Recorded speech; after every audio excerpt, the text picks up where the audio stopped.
নিজেদের গাড়ি নিজেরা জোগাড় করে নিয়ে চলে এসছেন। এই হচ্ছে করণদিঘি। তার মানে এখানে তৃণমূল তারা বা বিজেপি তাদের কোনো বুথেই জয় নিশ্চিত নয়, এটা আমাদের প্রমাণ করে দিতে হবে। কেউ কেউ মানুষের কানে কানে গিয়ে বলছে যে সিপিএম কে ভোট দিও না, বামপন্থীদের ভোট দিও না, দিলে কি হবে না তৃণমূল জিতে যাবে। আবার কেউ গিয়ে বলছে এ দেখো বামপন্থীদের যদি ভোট দাও তাহলে বিজেপি চলে আসবে। এখন এই কথা বলতে হচ্ছে কেন?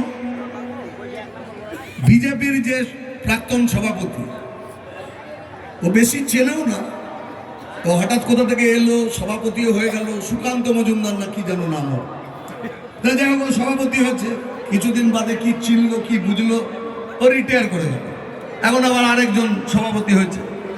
তো তিনি বলছেন মানুষকে যে আপনি বিজেপিকে ভোট দিন, যদি আপনি বিজেপিকে ভোট দিতে না পারেন তাহলে তৃণমূলকে ভোট দিন, কিন্তু বামপন্থীদের ভোট দেবেন না। বোঝেন ঠেলা? বিজেপি নাকি দারুণ তৃণমূলকে লড়াই করছে, ও বলছে আমাদের দিন, আর যদি আমাদের না দেন তাহলে তৃণমূলকে দেন।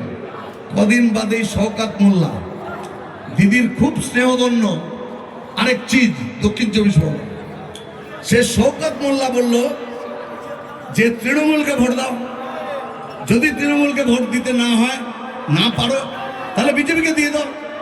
তাহলে ও বলছে বিজেপিকে দাও, না পারলে তৃণমূলকে দাও, আর ও বলছে তৃণমূলকে দাও, না পারলে বিজেপিকে দাও। আমি ওই যারা বলছিল ত্রিশঙ্কু বিধানসভা হলে কি হবে, আমি আপনাদের বলি ত্রিশঙ্কু বিধানসভার সম্ভাবনা যদি তৈরি হয় তাহলে আগে তৃণমূল আর বিজেপি জোট করে সরকারে থেকেছে, আর মমতা বন্দ্যোপাধ্যায়ের মতো নির্লজ্জ একজন মানুষ যাকে দপ্তর দেয়নি, এত লালাজ হচ্ছে জিত থেকে যে সেই দপ্তরবিহীন মন্ত্রী থেকেছে বাজপেয়ী সরকারে। এখন নাটকবাজি হচ্ছে মুসলমান ভোট পাওয়ার জন্য। ও তো হেরে যেত 21 সালে। বিজেপি তো এখানে বেড়ে যা বাড়ানো হয়েছে 21-এ যাতে তৃণমূলের গভর্নমেন্ট টিকে যায়, ও ভোট কাটুয়া। বামপন্থীদের রোববার ক্ষমতা তো ওদের নেই। স্বাধীনতার আগে থেকে বামপন্থীরা ভারতের রাজনীতিতে, বাংলার রাজনীতিতে স্বাধীন করবার লড়াইয়ে থেকেছে। স্বাধীনোত্তর বাংলায় জমি দখলের লড়াই, কৃষকের লড়াই, শ্রমিকের লড়াই, উদ্বাস্তু মানুষের লড়াই, ছাত্রদের লড়াই, মহিলাদের লড়াই বামপন্থীরা করেছে। দুটো যুক্ত ফ্রন্ট সেই সময় তৈরি করেছে। তারপরে 72 থেকে 77 1100-র উপর কর্মীকে খুন করে দিয়েছে। 77 আবার সরকার তৈরি হচ্ছে। তাহলে 71 থেকে 77 পর্যন্ত সময়ে বামপন্থীদের একটা এমএলএ ছিল না।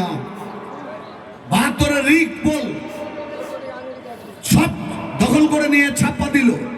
71-এ সব থেকে বড় পার্টি বামেরা, মানে আমাদের পার্টি, কিন্তু আমাদের ডাকেনি সরকার তৈরি করতে। 72-এ লুট করলো বিধানসভা, তাকে আমরা প্রত্যাখ্যান করলাম, আমাদের কেউ তাতে গেল না। তারপর 77 পর্যন্ত কোনো বিধায়ক নেই। এই পরিস্থিতির মধ্যে 77-এর ভোটে পশ্চিমবাংলায় সরকার তৈরি হলো।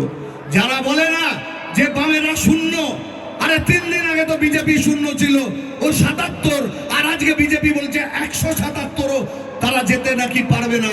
আমরা বলছি তৃণমূল আর বিজেপির মধ্যে যদি ভোট দেন, 19-এ ভোট দেওয়ার পরে ওরা বলল 21-এর ভোটের সময় যে 19-এ হাফ 21-এ সাফ, তাহলে নরেন্দ্র মোদীর সরকার তৈরি হবে। এখনো বলছে 21 সালে লম্বা দাড়ি রেখেছিল নরেন্দ্র মোদী, ভালো যাত্রা দলের নাটক ইত্যাদি করতে পারত। এখন ও ছেড়ে হয়ে গিয়েছে প্রধানমন্ত্রী, তো ভাবলো রবীন্দ্রনাথ সেজে যদি পাড়ায় পাড়ায় ঘুরি তাহলে বাংলার মানুষ নাকি অনেক ভোট টোট দিতে পারে। তাহলে যারা বললো 19-এ হাফ 21-এ সাফ, দেখা গেল পাহাড়ের চূড়া থেকে বিজেপি পড়ে গেল পাহাড়ের নিচে। 121টা বিধানসভায় এগিয়েছিল, গিয়ে পড়লো 77-এ। আর চোর চিটিংবাজরা 19 সালের ভোটে এগিয়েছিল 164টাতে, তারা গিয়ে উঠলো 213। তাহলে যে লোক বিজেপিকে ভোট দেয় তাদের আরেকটা শিক্ষা হলো 24 সাল তৃণমূলের 22টা এমপি ছিল, হয়ে গেল 29টা, আর 18টা এমপি ছিল বিজেপির, হয়ে গেল 12টা। তার মানে কি দাঁড়ায়, বিজেপিকে যত ঠেলে ভোট দেওয়া হবে চোর চিটিংবাজদের রাজত্ব তত বাড়বে। তাহলে বিজেপি কি চায়? বিজেপি চায় হচ্ছে তৃণমূলের সরকার থাক, আর তার পাহারাদার ও থাকবে। আর এটা ঘেটে যাওয়ার জন্যই তৃণমূল বলছে আমার না হলে আমার ভাই বিজেপিকে দাও, আর বিজেপি বলছে আমাকে যদি না দিতে পারো আমার বোন তৃণমূলকে দাও। আমাদের এটা ভেঙে দেওয়ার সময় এসছে।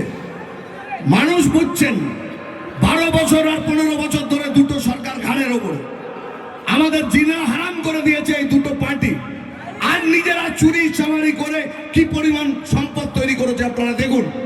এই গৌতম পাল তার একটা নিকৃষ্ট উদাহরণ। মমতার পার্টি কেমন পার্টি তা হচ্ছে গৌতম পালকে দেখে শেখা যায়। ওর বউয়ের নামে দুখানা সার্টিফিকেট বার করে ফেললো, একবার ওবিসি আরেকবার এসসি, যা যেমন খুশি সার্টিফিকেট।